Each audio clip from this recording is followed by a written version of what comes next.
Hello everyone, this is the True You podcast and I'm Dr. Jamie Matthews. I'm with Aaron Darko here in Bali. He is the founder of healthmastery.net and he is also a health transformation coach for entrepreneurs. Thanks for being on the show today. Thank you very much for having me. Appreciate it. We were at the Elevate retreat this past week and Aaron took us through this morning routine of joint work, right? Yes. We're like stretching the joints to their full ranges of motion, and I'll get to talk about that more. But it was awesome, and I could see how this could benefit so many people because people are see it all the time in my own office. People come in and they can't even, like you said, squat. They can't get down, and they have to fall over. More likely to fall over. They're just not using that range of motion, so they're losing it. So when you showed us that and how you got into it, I just thought, man, this could really help the world. Yes. And I think it's very valuable to share that. Yeah. So, can you tell us a bit more about what it is? And what So I got to give you a backstory before I get into it. So absolutely. basically, I've been working out now for like 3 months. I'll talk to you, it's easier. Yeah, absolutely. And in that time, I thought I was doing everything right. I thought I was, for someone would ask me like, oh, what do you train for your back? Like, what do you do? I was just like, oh yeah, I just do pull-ups. That's it. That's all I do, just pull-ups. That's all you got to do. If you want to build a biceps, you want to build solid forearms in the back, just do pull-ups all day. So I was doing that, and I was doing weighted pull-ups. I was doing a lot of weighted dips. I was getting really strong. I was doing a lot of pushing exercises. Not much back work, just pull-ups, vertical loading, right? Not horizontal back stuff, just vertical, like pull-ups. And then after two years of doing that, I was in San Diego and I was playing basketball and I went out to slam dunk the ball and it felt like the opposite shoulder. I was slam dunking with my right hand and I felt my left shoulder click and it felt like I dislocated my shoulder. It was that sharp of a pain. I was like, what the hell is that? I've never felt that pain in my life on my shoulder. And I couldn't figure out what it was. Afterwards, I dropped the ball and I was just massaging my shoulder, like right here, this bit right here. I was like, damn, this hurts so much. And I couldn't do push-up, I couldn't do anything. Couldn't even raise my arm this high without it hurting. And so I was like, wow, okay, this is a result of my training, clearly, because why would I get injured if my training was going well? And so I realized I need to take a step back. Went back to Thailand, had an MRI scan, and the doctor said that I have an inflamed tendon. I was like, what? Inflamed tendon? And he was like, yeah, we need to maybe like cut off the acromion. So basically your shoulder joint's like this, and there's a bone that comes up. This is my bone, right? Like there's right here. And so he said, we need to cut this bone off because it's a type 2. Type 2 is quite curved. So he said, when you lift up your shoulder and do overhead stuff, your tendon is hitting the bone. And that's why you're getting inflamed, because you're doing a lot of overhead pressing and your tendon's actually scraping against the bone. Yeah. I was like, So he said, we need to cut this off. And I was like, I'm not getting any surgery. I know that I don't need surgery, right? So anyway, I tried to figure out why I got this injury. So I went to all these different experts, went back to America, went to like a lot of different modalities of treatment, and none of them would give me the real answer. And then, so I couldn't work out my upper body, so I thought, why not just work out my lower body? So let's focus on that. So I went back to Bali, started doing squats. I did 100 bodyweight squats. And bear in mind, before this, I was already training legs as well. I was doing barbells on my back, doing heavy squats, like 315 pounds for like 5-6 reps. So I was doing a lot of squats before. But then after my shoulder injury, I tried to step up my leg training. Because I've always wanted to get bigger legs, because I've been self-conscious by my legs, because they're like quite skinny from birth. So I've always wanted to like get bigger legs. And then literally I did 100 squats in about 2 minutes. And then the next morning I woke up and I felt like a knot in my arse, like my glutes, right? And so I got a lacrosse ball, put it against the wall, and then rubbed my glute against the wall on the lacrosse ball. And after that I couldn't walk. Like I literally couldn't walk. It was like, I felt like a 90-year-old man, and I had a shooting pain down my leg. And I Googled it, and they were saying, I got sciatica. Like I couldn't walk. And I was on the 3rd floor here in Bali at a guest house. So I literally scoured the internet and looked for someone who could help me, like someone who could come to my house and massage me. And then luckily I found this guy called Bayu, and he is an acupressure masseuse. So he came to my house and then massaged me. That was like I've never ever had a massage by a guy in my life. I always go for the women because it's just like, I don't like the whole mental aspect of it. So he came to my house and I was so glad for him, but that was the most painful massage of my entire life. Like, it was excruciating because he was literally massaging the nerve and around it. Yeah. But it managed to release it a little bit, but still, for that next month, I had massages, I think 2 or 3 times a week.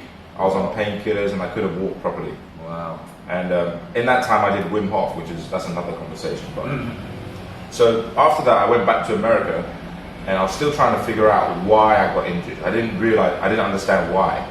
And so I finally found the answer in December of 2018 when I went back to England, and I went and saw this chiropractor who was also like a FRC specialist and a FRA, functional range conditioning, which is like a training modality for mobility. And then she basically tested my hips, and she said, like, your external rotation of your hip is terrible. That's why your piriformis muscle, which is underneath your glute maximus, that's why that muscle is working very hard, because that muscle is an external rotator of the hip.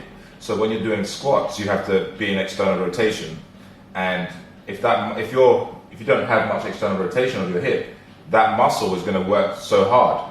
So basically that muscle was working too hard, got inflamed, and was pushing against the sciatic nerve, which was causing my sciatica. And I didn't realize that was the issue.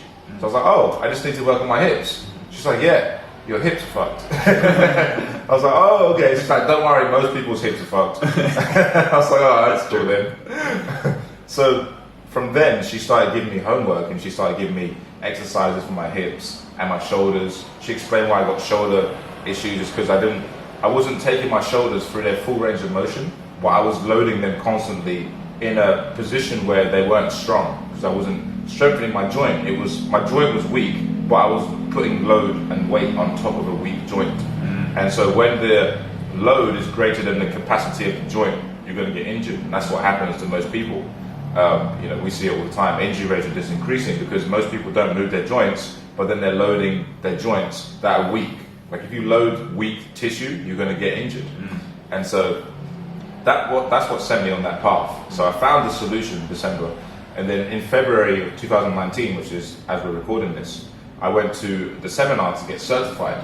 So I was like, I need to go deeper. I need to figure out exactly what's going on, and I was doing the exercises, but I didn't get the full solution. So I went to this event to get certified, 2 days in Singapore, and the guy who was running the event, his name's Hunter, and he was just amazing, like true master of his craft. And he asked the audience, like, can you demonstrate the shoulders? I'll talk about this in a second, but I'm talking for a long time then. Yeah, go for it, man. So he asked, anyone want to demonstrate the shoulder, rotating the shoulder for its full range of motion? And before that, I was talking to him a lot on Instagram. Yeah. And then when he asked the audience, I was like the first guy. I just shot my hand out. There was 85 people in the room. Half of the room were yoga teachers. So any person watching this who's a yoga teacher, listen up, because this is like the missing piece of the puzzle. This is why what I've experienced, a lot of yoga teachers, they're so flexible, but they can't control their range of motion. They can get into the splits, but they can't get up without using their hands. Like they have no strength in their end range. So this is all about strengthening your joints, strengthening your end range, active flexibility, active mobility. So he took me through that shoulder car, demonstrated in front of the whole class, and then I realized that I was doing it all wrong before. And in that moment I realized that we all need a coach, and he was my coach.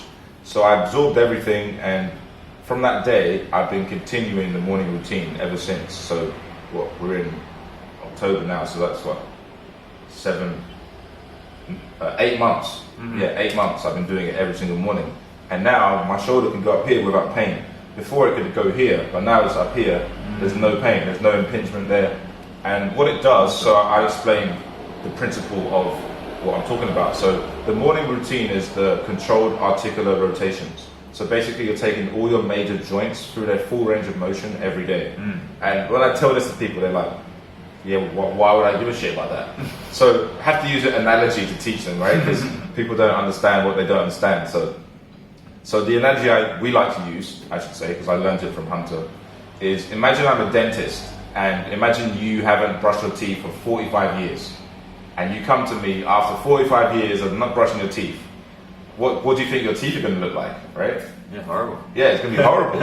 Having cavities and all this bacteria infections.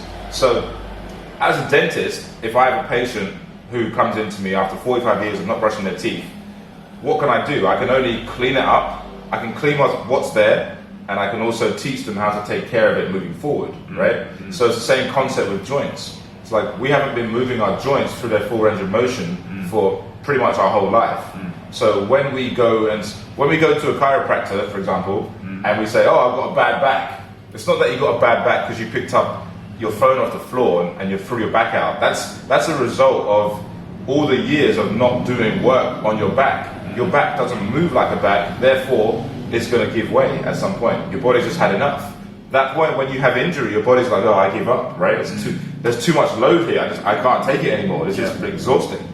And so we have to learn how to move our joints through their full range of motion. So the doctor cleaning up your teeth is like the extra stuff. I'm not going to cover that in this session. That's like the extra mobility work, strengthening the joints and all that kind of stuff. But the taking care of it moving forward is akin to brushing your teeth, right? So if I'm a dentist, you haven't brushed your teeth for 45 years, I'm going to tell you, you need to brush your teeth twice a day, every day, right? For the rest of your life.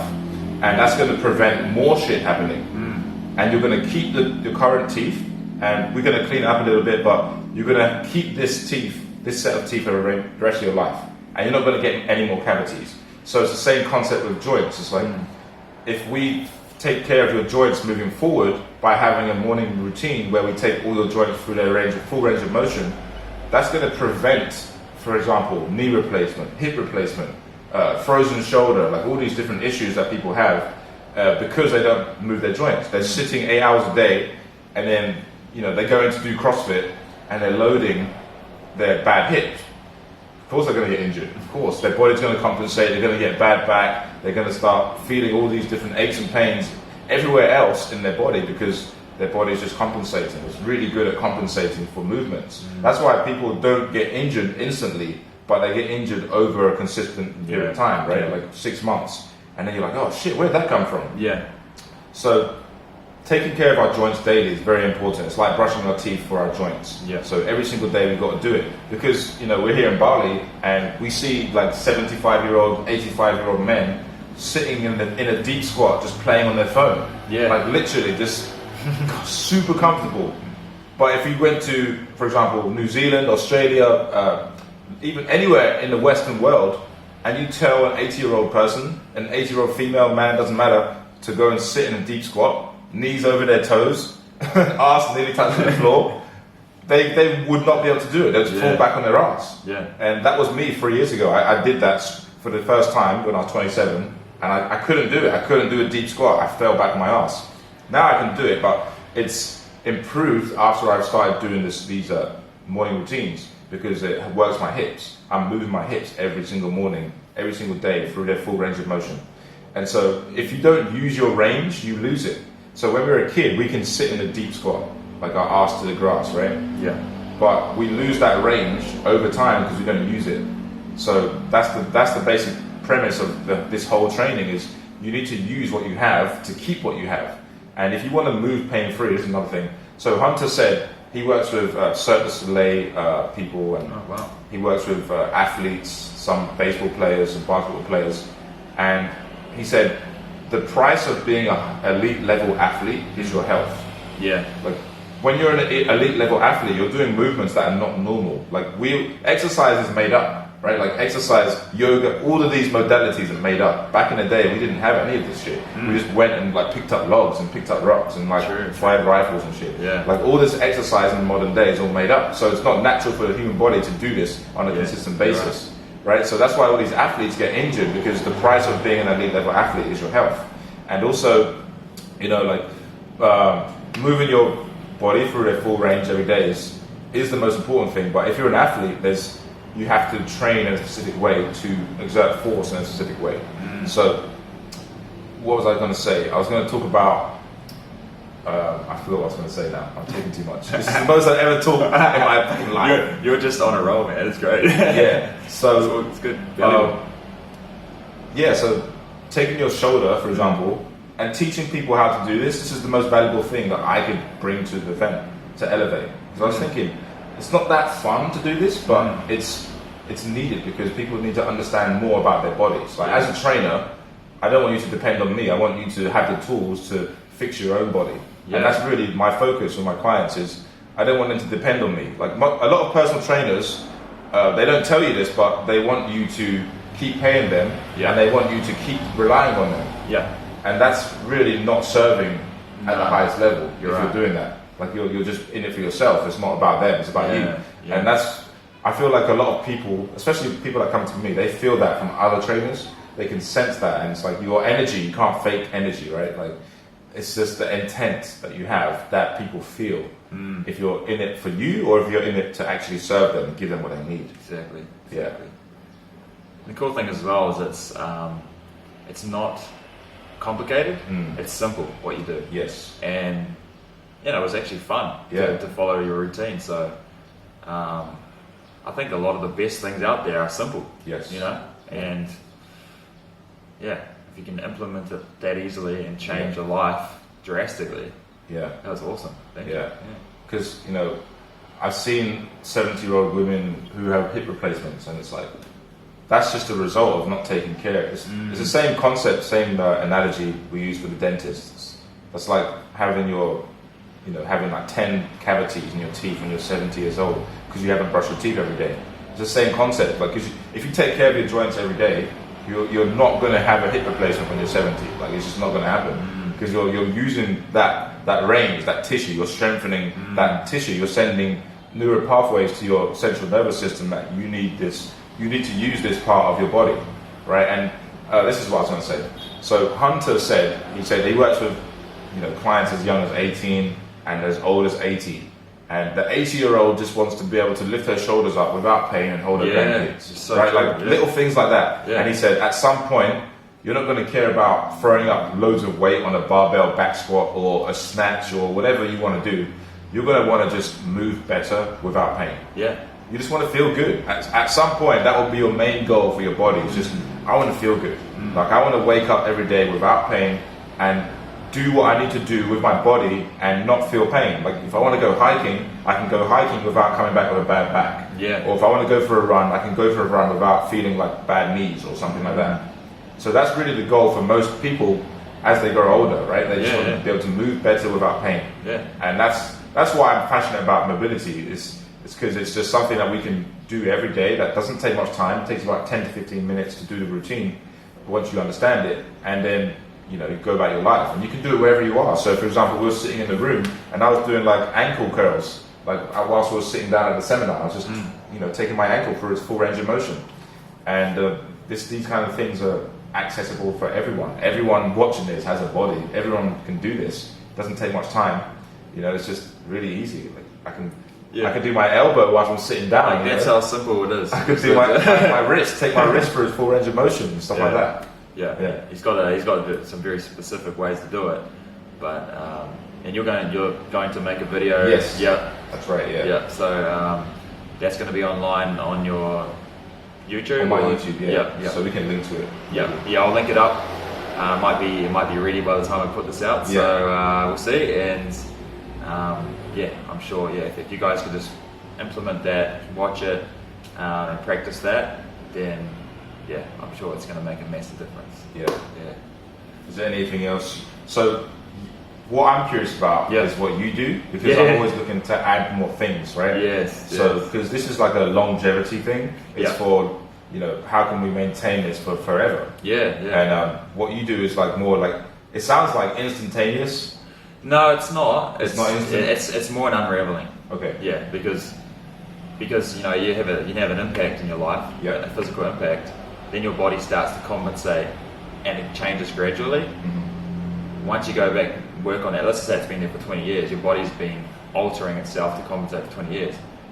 and you release that pressure, then the body's got to reverse, you know. So it's going to take, sometimes it can take years to unravel. But the body comes back on it by its own. So the force that made it there is now gone. So the body knows how to balance itself. Right. Yeah, it's always maintaining a balance. So if there's a funny curve in the body or, you know, imbalance, it is actually in balance for the problems that are there, the pressure that's in the body.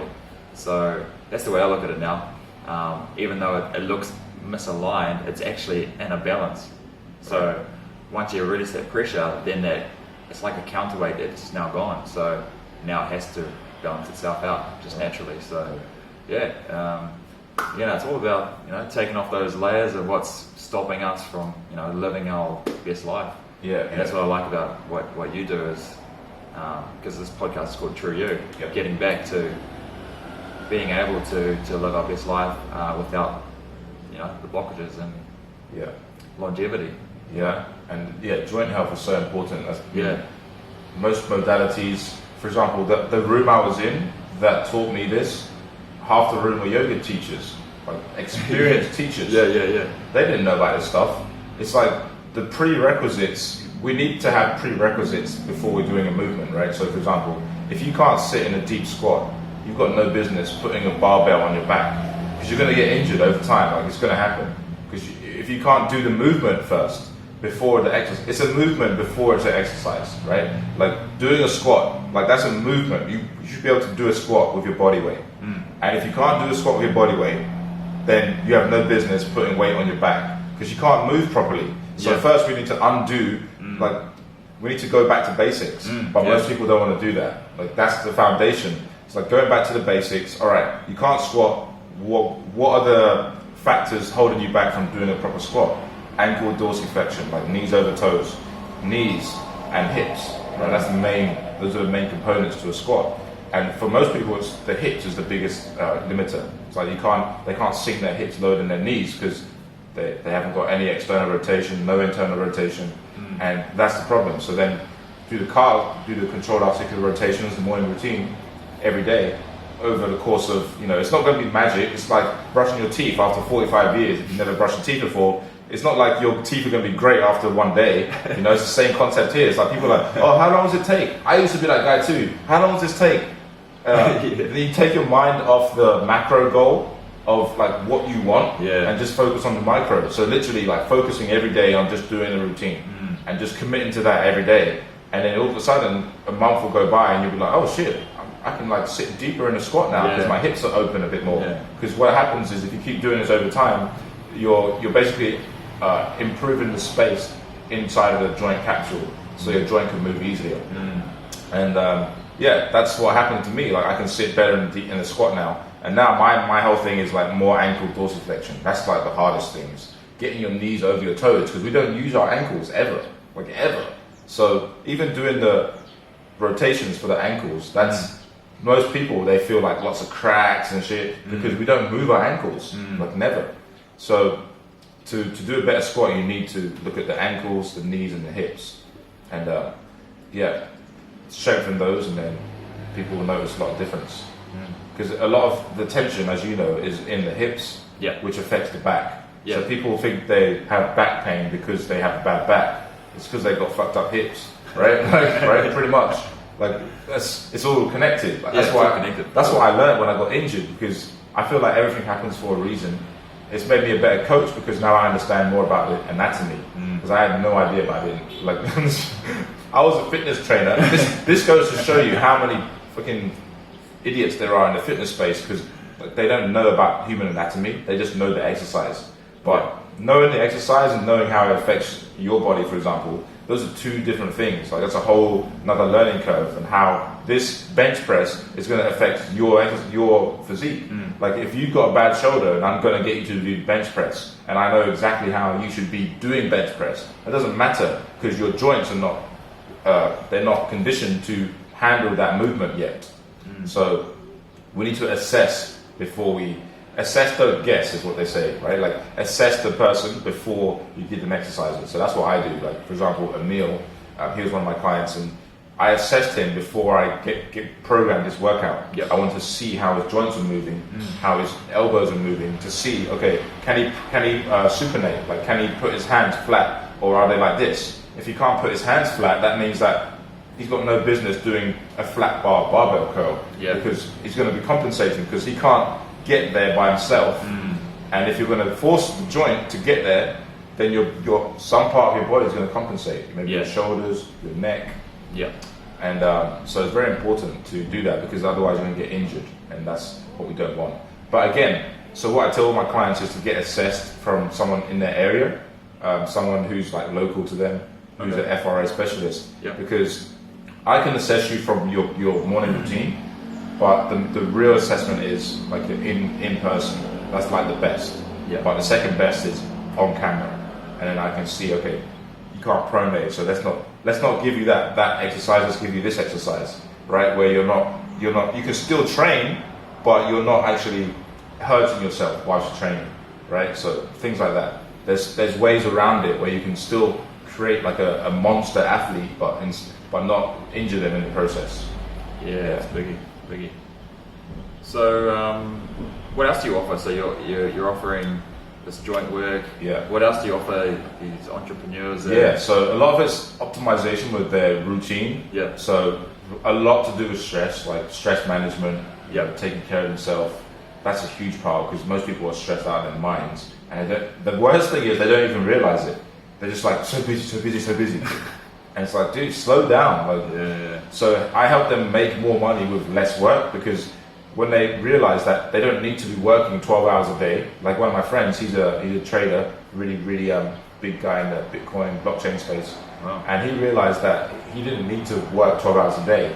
He just needs to take more care of himself, wake up, go to the gym, and then when he does work, now he said he's more productive in the 3-4 hours that he does a deep work, because he's more focused, he's got more mental clarity, right? So that's another thing I'd help people with, is the schedule, and also the nutrition side of things. Like, for example, we incorporate like intermittent fasting to help entrepreneurs not focus on food all the time, create that metabolic flexibility where they're not having to depend on food all the time, because that's a huge thing. It's like, if you don't have to rely on food, and you know that if you're not eating constantly, your body is actually cleansing itself, that's going to help you be more productive. And there's an adaptation period. So people that eat 3-4 times a day, for them to go and eat once or twice a day, that's a massive gap. So that will take about 1 to 2 weeks to adjust to that, where they'll feel like shit for the first 2 weeks, and I let them know that. And then after that, your body starts adapting. You start, again, with the nutrition side of things, like become fat adapted. Not like in ketosis, so you're going to be in ketosis and out ketosis, where you're burning fat, your body's running off fat, but you don't really crave carbohydrates anymore. And that's really the goal, because once you can get to that place, you have more mental clarity, you don't have brain fog, and everything improves. Like with the nutrition protocols, I'm a big proponent of animal-based protein. So when you have more animal-based protein, you can have longer sessions in the gym if you want to. You recover quicker. You have pretty much no sugar cravings, and you just have more cholesterol in your bloodstream, which helps testosterone. So you're going to feel stronger, and you're going to perform better in the gym, and of course in the bedroom too. Like sex drive goes up, and all of these things. And especially for people, my kind of clients, that age between like 30 and 50 years old, they want to have more sex drive. They want to feel like they were in the younger days, and get off the processed crap, because that's the biggest thing, right? Processed food is everywhere, especially in the Western world. And when you, like for example, even decreasing the amount of fruit you're intaking, because that's a lot of fiber and that's a lot of excess fructose that we don't actually need, and just getting them to realize that this is all about optimizing their health for the long term. It's not just about a 12-week thing. It's how can you sustain this for the rest of your life, and I help them get to that place where they can figure out what works for them. Like we work together on this, and then going forward they can just effortlessly do it without needing me. Again, it comes back to that. Like, I don't want them to need me. I will help them, create a plan that works for them long term, that they can stick to. Where they're, for example, if they want to go for a pizza one night, they can go for a pizza without feeling guilty, because they know that the pizza is not actually real good energy for their body, but they want to, enjoy with friends or whatever. it's a massive part of the equation is the social interactions around food and the peer pressure and all that kind of stuff, and all the mindset around social eating is what I teach as well. And then, you know, after you do that, you can go back to how you were eating before and realize that I'm just showing people the other side, because most people don't know how good they're supposed to feel, because they're used to feeling shitty every day, and that becomes the norm. It's kind of like me in my health. Like, I didn't realize that there was another level. Like, I was eating lots of fruits, lots of vegetables, and some processed food here and there, and I thought that was the pinnacle. Like, I thought that was it. But then there's a next level where I started incorporating more animal foods, and my health just went to another level. Like, my skin started getting better, started getting more collagen, started feeling stronger, recovering quicker, not getting sick. All of these things, because I pretty much cut out all processed food. I eat it sometimes, probably like once or twice a week. Like, I have some chocolate here in Bali. There's like really good chocolate called Ubud Raw, best chocolate ever. Yeah. But yeah, sometimes I have like a croissant here and there, or a banana cake. But it's not craving, just like I want to have it. Yeah. Or if I'm with friends and, you know, I want to let my hair down and just like have something, a treat or whatever, I can do that. You know, so it's very sustainable, and that's really the main goal. It's not like it's not a dogmatic diet where you got to stick to it, and if you miss a day, then you fell off the wagon. It's not anything like that, because everyone's been on a diet, and diets don't work because it's like the all or nothing, black or white thinking. It's like, it's either I'm in the diet or I'm not, and if I'm not in the diet, I'm going to keep going on that slippery slope, and then all of a sudden I put on 50 pounds. So it's seen it all, and the biggest thing for me that I'm now diving more into is the emotional side, because if we don't understand how to handle our emotions, then what's going to happen is we're going to just use food, because that's what we've been conditioned to do from birth. Is, you know, all the emotions that we have, we've seen it from our parents. Like, when they're stressed, they're eating, you know, all the comfort food, and that's what we do. We just unconsciously do that to just, you know, numb the pain of our emotions, because we don't want to face it. And so really, it's like what our friend Manil does is, you know, dealing with your emotions, teaching people how to be with their emotions, and how to fulfill their emotions without needing food. And that's really a massive, you know, area of mastery for me that I'm currently working towards. Yeah, man, I've been there, definitely. You know, especially when you had a stressful week, and then all your workmates is like, oh, let's go and have a wine, and, you know, just can't wait to get some alcohol in them or something, and eat junk food, for sure. Yeah, exactly. It's crazy. And so there's a social aspect and also the emotional aspect, right? It's like, we're all feeling the same, and we're all going to do the same thing, and it's just, so that's another thing, like the environment, right? Like, your environment is more powerful than your willpower.